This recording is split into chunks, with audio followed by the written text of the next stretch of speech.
Kejadian pasal 25 ayat 1-6. Keturunan Abraham dari Keturah. Abraham mengambil pula seorang istri, namanya Keturah. Perempuan itu melahirkan baginya Zimran, Yoksan, Medan, Midian, Isibak, dan Suah. Yoksan memperanakan Sheba dan Dedan. Keturunan Dedan ialah orang Asyur, orang Letush, dan orang Leum. Anak-anak Midian ialah Eva, Efer, Henok, Abida, dan Elda. Itulah semuanya keturunan Keturah. Abraham memberikan segala harta miliknya kepada Ishak, tetapi kepada anak-anaknya yang diperolehnya dari gundik-gundiknya, ia memberikan pemberian. Kemudian ia menyuruh mereka, masih pada waktu ia hidup, meninggalkan Ishak, anaknya, dan pergi ke sebelah timur, ke tanah timur. Ayat 7-11. Abraham meninggal dan dikuburkan. Abraham mencapai umur 175 tahun. Lalu ia meninggal. Ia mati pada waktu telah putih rambutnya, tua dan suntuk umur. Maka ia dikumpulkan kepada kaum leluhurnya. Dan anak-anaknya, Ishak dan Ishmael, menguburkan dia dalam gua Makpela di padang Efron bin Zohar, orang Het itu, padang yang letaknya di sebelah timur Mamre, yang telah dibeli Abraham dari Bani Het. Di sanalah terkubur Abraham dan Sarah istrinya. Setelah Abraham mati, Allah memberkati Ishak anaknya itu, dan Ishak diam dekat sumur Lahai Roe. Ayat 12-18. Keturunan Ismail. Inilah keturunan Ismail anak Abraham, yang telah dilahirkan baginya oleh Hagar, perempuan Mesir hamba Sarah itu. Inilah nama anak-anak Ismail, disebutkan menurut urutan lahirnya: Nebayot, anak sulung Ismail, selanjutnya Kedar, Adbil, Mitsam, Misima, Duma, Masa, Hadad, Tema, Yetur, Nafis, dan Ketma. Itulah anak-anak Ismail, dan itulah nama-nama mereka, menurut kampung mereka dan menurut perkemahan mereka. 12 orang raja, masing-masing dengan sukunya. Umur Ismail ialah 137 tahun. Sesudah itu ia meninggal. Ia mati dan dikumpulkan kepada kaum leluhurnya. Mereka itu mendiami daerah dari Hawilah sampai Syur, yang letaknya di sebelah timur Mesir ke arah Asyur. Mereka menetap berhadapan dengan semua saudara mereka. Ayat 19-34. Esau dan Yakub. Inilah riwayat keturunan Ishak, anak Abraham. Abraham memperanakan Ishak, dan Ishak berumur 40 tahun ketika Ribkah, anak Betuel, orang Aram, dari padang Aram, saudara perempuan Laban, orang Aram itu, diambil menjadi istrinya. Berdoalah Ishak kepada Tuhan untuk istrinya, sebab istrinya itu mandul. Tuhan mengabulkan doanya, sehingga Ribkah, istrinya itu mengandung. Tetapi anak-anaknya bertolak-tolakan di dalam rahimnya, dan ia berkata, "Jika demikian halnya, mengapa aku hidup?" Dan ia pergi meminta petunjuk kepada Tuhan. Firman Tuhan kepadanya, "Dua bangsa ada dalam kandunganmu, dan dua suku bangsa akan berpencar dari dalam rahimmu.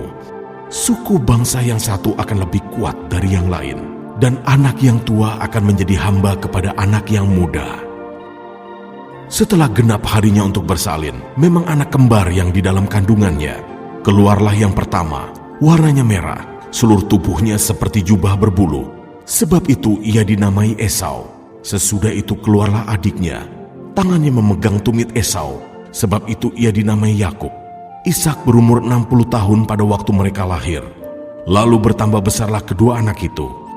Esau menjadi seorang yang pandai berburu, seorang yang suka tinggal di padang. Tetapi Yakub adalah seorang yang tenang, yang suka tinggal di kemah.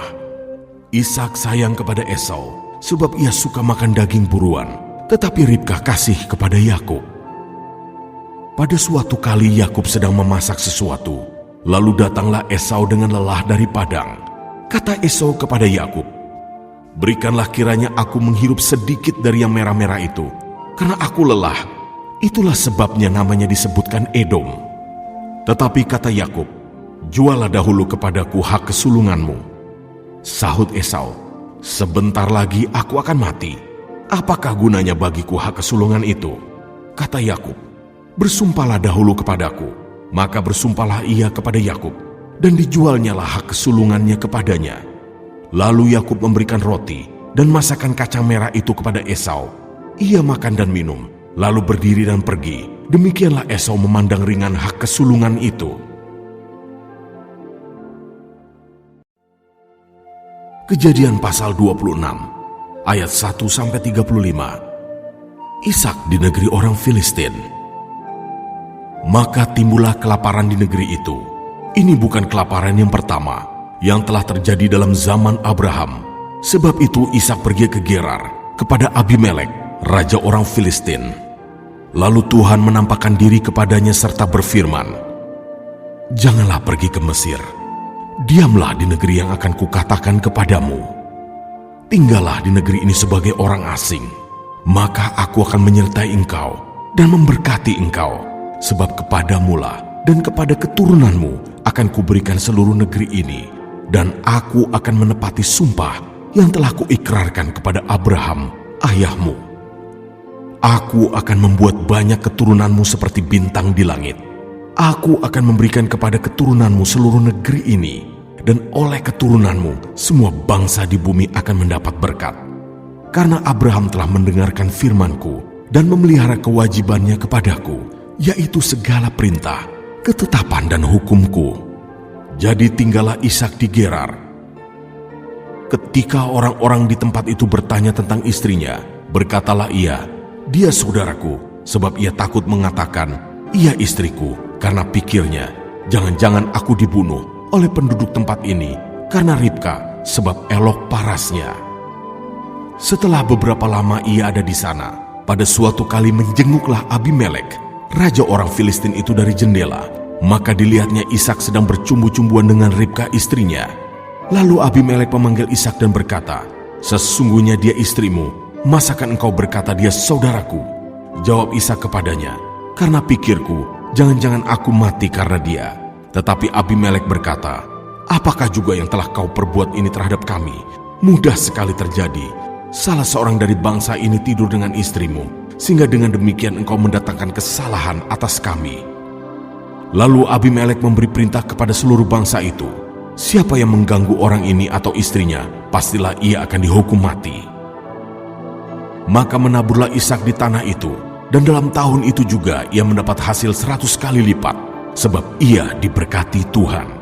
Dan orang itu menjadi kaya, bahkan kian lama kian kaya, sehingga ia menjadi sangat kaya. Ia mempunyai kumpulan kambing domba dan lembu sapi serta banyak anak buah, sehingga orang Filistin itu cemburu kepadanya. Segala sumur yang digali dalam zaman Abraham, ayahnya, oleh hamba-hamba ayahnya itu, telah ditutup oleh orang Filistin dan ditimbun dengan tanah. Lalu kata Abimelek kepada Ishak, 'Pergilah dari tengah-tengah kami, sebab engkau telah menjadi jauh lebih berkuasa daripada kami.' Jadi pergilah Ishak dari situ, dan berkemalah ia di lembah Gerar, dan ia menetap di situ. Kemudian Ishak menggali kembali sumur-sumur yang digali dalam zaman Abraham, ayahnya, dan yang telah ditutup oleh orang Filistin sesudah Abraham mati. Disebutkannya lah nama sumur-sumur itu menurut nama-nama yang telah diberikan oleh ayahnya. Ketika hamba-hamba Ishak menggali di lembah itu, mereka mendapati di situ mata air yang berbual-bual airnya. Lalu bertengkarlah para gembala Gerar dengan para gembala Ishak. Kata mereka, 'Air ini kepunyaan kami.' Dan Ishak menamai sumur itu Esek, karena mereka bertengkar dengan dia di sana. Kemudian mereka menggali sumur lain, dan mereka bertengkar juga tentang itu. Maka Ishak menamai sumur itu Sitna. Ia pindah dari situ dan menggali sumur yang lain lagi. Tetapi tentang sumur ini mereka tidak bertengkar. Sumur ini dinamainya Rehobot, dan ia berkata, 'Sekarang Tuhan telah memberikan kelonggaran kepada kita, sehingga kita dapat beranak cucu di negeri ini.' Dari situ ia pergi ke Beersheba. Lalu pada malam itu Tuhan menampakkan diri kepadanya serta berfirman, 'Akulah Allah ayahmu Abraham. Janganlah takut, sebab aku menyertai engkau. Aku akan memberkati engkau dan membuat banyak keturunanmu, karena Abraham hambaku itu.' Sesudah itu Ishak mendirikan mezbah di situ dan memanggil nama Tuhan. Ia memasang kemahnya di situ, lalu hamba-hambanya menggali sumur di situ. Datanglah Abimelek dari Gerar mendapatkannya, bersama-sama dengan Ahuzat sahabatnya, dan Pikol kepala pasukannya. Tetapi kata Ishak kepada mereka, "Mengapa kamu datang mendapatkan aku? Bukankah kamu benci kepadaku dan telah menyuruh aku keluar dari tanahmu?" Jawab mereka, "Kami telah melihat sendiri bahwa Tuhan menyertai engkau.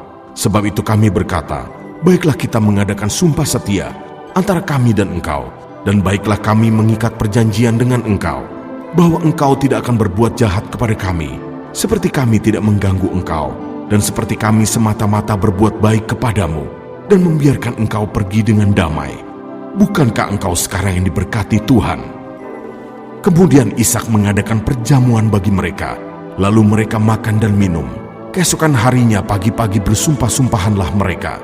Kemudian Ishak melepas mereka, dan mereka meninggalkan dia dengan damai.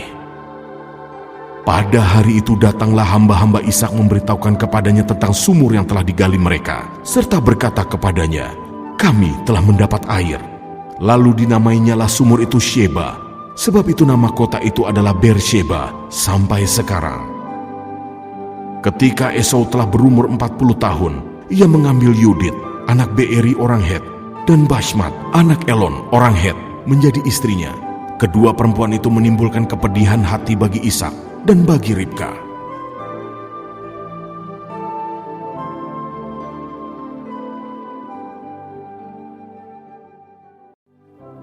Kejadian pasal 27 ayat 1-40. Yakub diberkati Ishak sebagai anak sulung. Ketika Ishak sudah tua dan matanya telah kabur, sehingga ia tidak dapat melihat lagi, dipanggilnyalah Esau, anak sulungnya, serta berkata kepadanya, "Anakku." Sahut Esau, "Ya Bapa." Berkatalah Ishak, "Lihat, aku sudah tua. Aku tidak tahu bila hari kematianku. Maka sekarang, ambillah senjatamu, tabung panah dan busurmu, pergilah ke padang, dan burulah bagiku seekor binatang. Olahlah bagiku makanan yang enak, seperti yang kugemari.